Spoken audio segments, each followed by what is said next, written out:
일제히 방향을 바꾸는 철새처럼 서리빨이 칠 때쯤이면은 그 50명도 넘는 낯선 손님들은 남행열차를 탄다고 했습니다.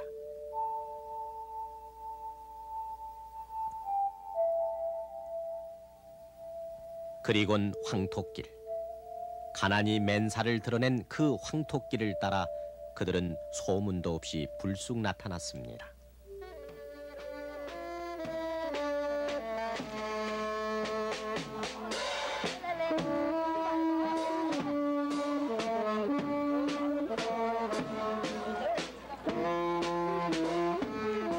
공마단이 왔다.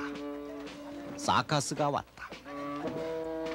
1년 12달을 아무리 꼽아보고 셈해봐야 흙바닥에서 뭉개는 것 외에는 다른 놀이가 없었던 아이들은 하얀 말 엉덩이와 예쁜 사카스 아주머니의 치마폭 뒤를 진종일 쫓아다녔습니다.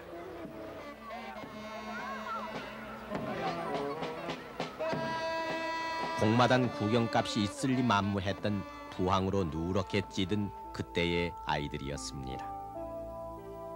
원숭이도 나무에서 떨어진다는데 10살짜리 계집아이 고개사는 외주루이를 펄펄 날아다닌다더라. 식초를 매일 마셔서 몸이 솜처럼 부드럽다고 하더라. 주어들은 풍문을 멋대로 부풀려 떠버리고는 했는데 그 말을 들을 때마다 아이들 입술에서는 침이 말랐습니다. 30 몇몇 해 전의 그 밤, 들킬까봐 겨우 찾아낸 틈새에선 까만 점이 돼서 소녀가 공중을 날았고 울음이 터져버린 것처럼 나팔 소리가 천막을 울렸습니다.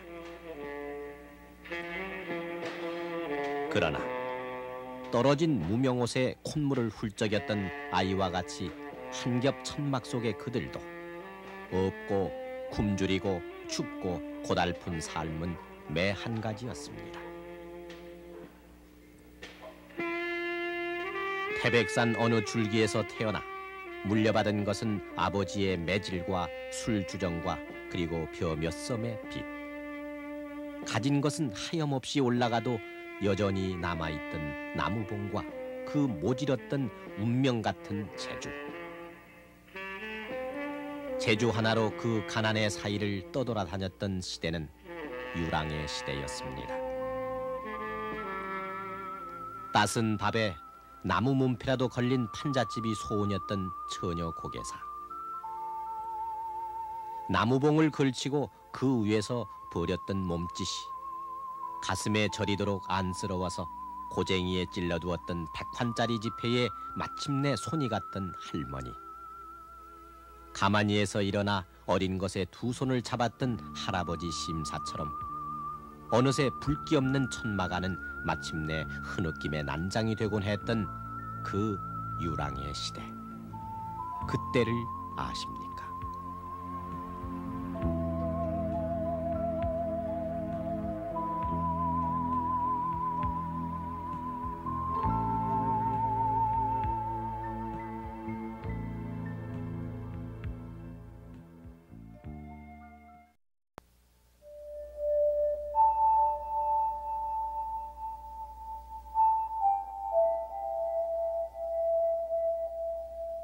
각다귀가 극성을 부려도 공마단 사람들에게는 그래도 여름이 나았습니다.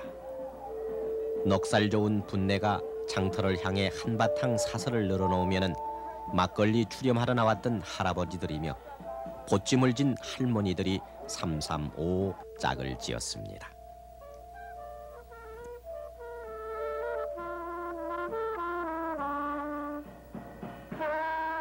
매표소 앞에 길게 늘어선 관객들을 보면은 악사 아저씨의 오므린 입에서도 불끈 힘이 솟곤 했습니다.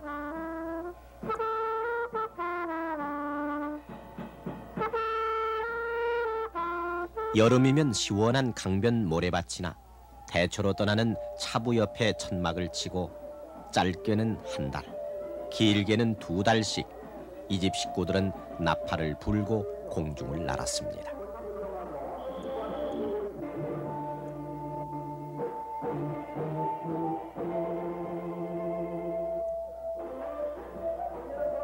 나이 어린 고개사, 외줄 타는 누나 고개사, 공중 그네를 타는 형, 또 손님을 모으고 횃불 제주까지 부리는 난장이 누나와 형, 그리고 무대를 가설하고 밧줄을 치는 후견 아저씨. 성은 달라도 이 사람들은 한 식구였습니다. 한 가닥 줄에 목숨을 걸고 함께 걸어야 했던 이들은 피부치 이상의 운명으로 묶여 떠돌았습니다. 이들이 내뱉듯이 말했던 천막팔자. 그 천막팔자에도 호시절은 있어서 해방을 거쳐 6.25 전쟁까지 구경거리의 본사는 곧 공마단이었습니다. 굉장했습니다. 이 화류계 여자들이 보통 보면 이 술집에 5, 6사람 있지 않습니까? 개인 1대1은 상대를 못하니까 자기 집에 어떻게 모셔서 참 술이라도 같이 한잔하고 같이 그 얼굴을 보고 대화를 할 수 있느냐. 쉽게 말해서 요사이 인기 스타죠. 그때 그게. 그래서 굉장히 참 에피소드도 많고 때로는 그 재벌 딸들이 참 그 사랑을 느꼈는데 그 부모들이 서커스단 배우다 이래가지고 안 된다 이래가지고 참 눈물도 흘리고 그리고 출세하거든 오느라.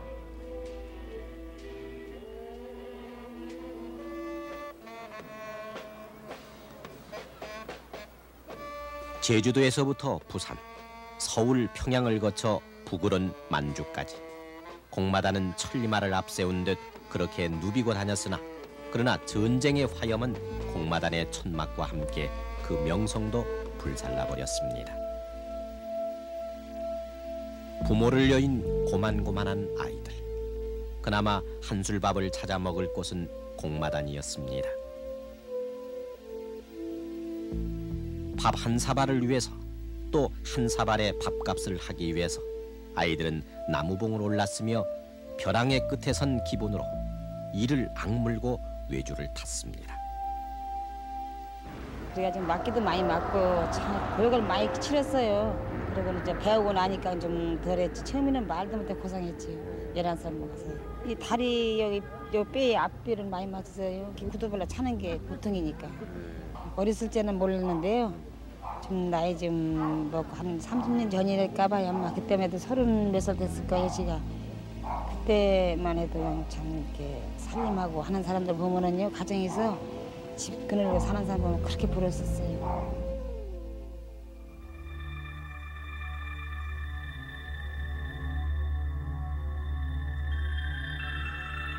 가설 무대는 돈을 버는 일터였고 밤에는 비를 가리는 천정이었습니다. 무대 아래 땅바닥을 다진 뒤 가마니를 깔고 군용 모포를 덮고 쓰러지면은 머리맡에선 풀벌레가 울었습니다.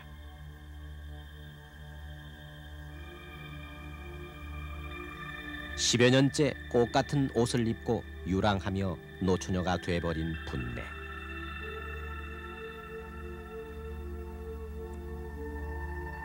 어디서 부모를 잃었는지 기억도 희미한 채 어디 가도 굶어 죽진 않겠다고 그 재주를 칭찬받는 10살짜리 고개사.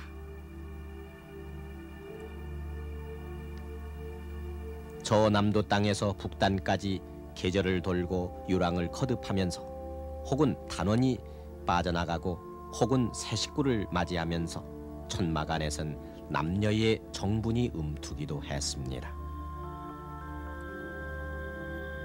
천막팔자. 그들 말대로 남녀 고개사는 함께 그네를 타다가 마침내는 유랑의 인생까지 동반해서 그래서 공마단 옆 빨랫줄에는 새 식구의 기저귀가 매년 하나둘 늘었습니다.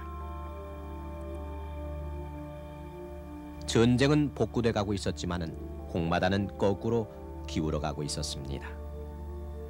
미제 라디오가 등장하고 영화관이 늘어나자 매양 꽃 같은 줄타기 공중 그네로는 손님의 구미를 끌지 못했습니다.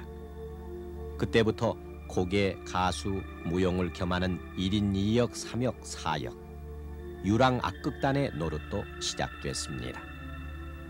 공중 그네를 마치고 돌아와선 고개사는 부랴부랴 한복으로 갈아입고 박자 틀리는 노래를 불렀습니다.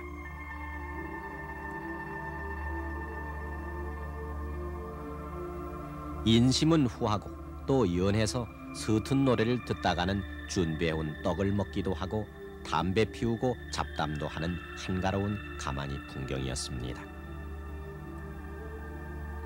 노래를 마치곤 또 얼른 무용복으로 바꿔야 했습니다. 이 막간을 이용해서 요마이에 나비 넥타이를 맨 사회자가 임시 변통으로 관객을 웃겼고 그 사이 거기에 사는 숨을 돌리며 아이에게 젖을 물렸습니다.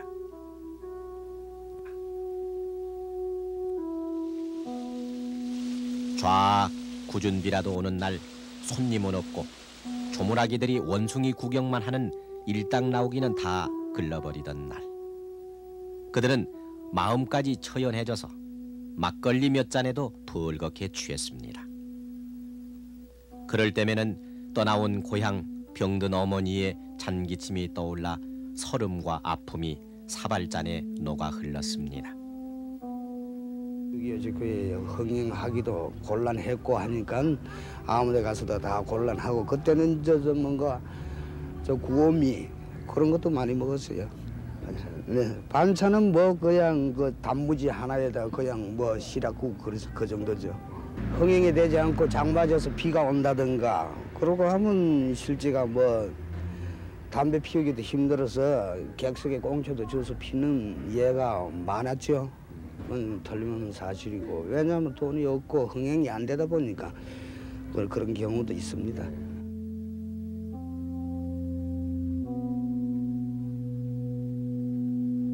그래도 아이들은 그네 안 타고 항아리 제주를 안 하는 날이 명절이었습니다. 지난 10년 손톱만치도 자라지 않은 20살 삐에로, 그리고 어린 고개사는 이때만큼은 연희 아이가 됐습니다. 손님이 들지 않는다고 단장이 끌탕을 치건 말건, 또 밧줄에 스쳐 아린 허벅지 아픔도 이때만큼은 다 잊어버렸습니다. 벚꽃 망울이 터지면은 화신을 따라 북상했고, 가을비가 내리면은 철새를 따라 여로를 나무로 바꿨습니다. 그러나 귀신이 고칼로롯이라고 제주를 감탄하던 할아버지는 차츰 줄어들었습니다. 원족사만 나와선 연신을 우물거리며 구경하던 할머니도 드물었습니다. 늘 서럽고 흐느끼고 또 가진 것 없고 모두에게 안쓰러웠던 공마단 그 사람들. 닥치는 대로 옷을 걸쳐 입고 무대에 섰고 그 옷이 뜯어지면은 부랴부랴 분장실에서 꿰맸던 방랑의 시대. 그들의 흘러가는 모습을 따라 우리들의 어딘가도 따라 흘러 우리 모두가 가난의 옷을 입고 유랑하던 시대. 그들의 보잘것없는 고개라도 우리들 마음의 빈터에 무언가 채워지던 시절. 대처 사람들에게는 이 강산 낙화유수를 구성지게 부르던 남인수의 죽음이 그토록 설게 생각됐다지만, 시골 사람들에게는 매일 귀에 익던 공마단 트럼펫 소리가 떠나간 서운함이 그에 못지않았습니다. 그 시대가 실종된 지 이제 30년. 무대 위 고개사의 몸짓을 고즈넉이 따라가던 우리 소년기와는 달리 이제 무대 위의 사람들은 대중들로부터 포위당한 채 어딜 가도 꼬마들이 몰려들고 사람들이 겹겹이 에워싸서 큰 고역입니다. 돈 많이 버는 것도 좋지만은 겹치기 출연에 방송에 광고 모델에 건강이 상할까, 그게 제일 큰 걱정입니다.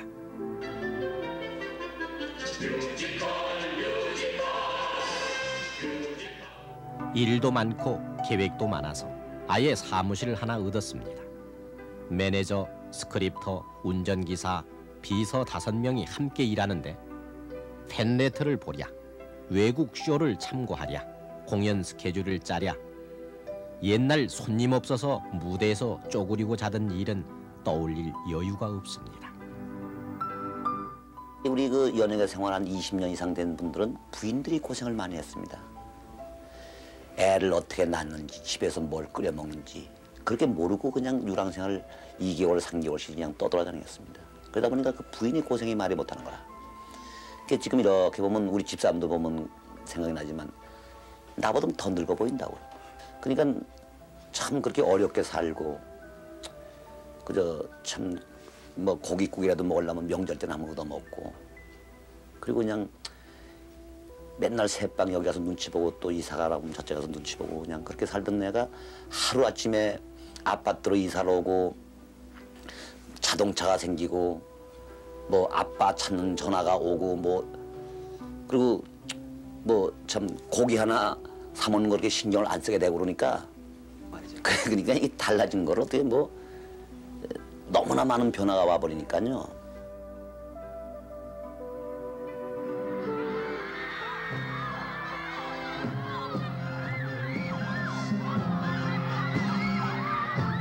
가는 곳마다 갈채와 환호 속에 묻히는 오늘의 대중 스타. 찢어진 단벌 양복을 기워 입었던 그날이 언제인데 이젠 무사람들의 질투 어린 시선까지 받아야 할 만큼 세월이 변했습니다.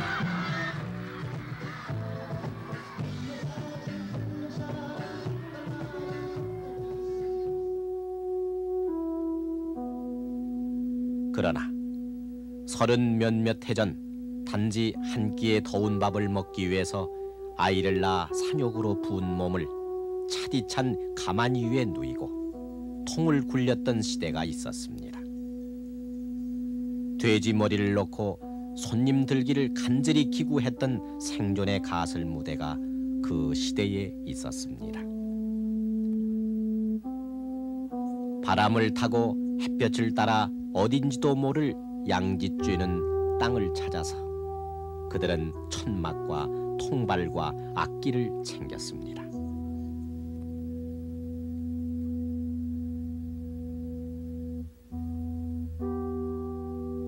아픈 세월이었습니다. 그들의 발길이 닿았던 숱한 강과 내. 그들은 그 강에 흩뿌려져 정처 없이 떠도는 낙화유수였습니다. 유랑시대.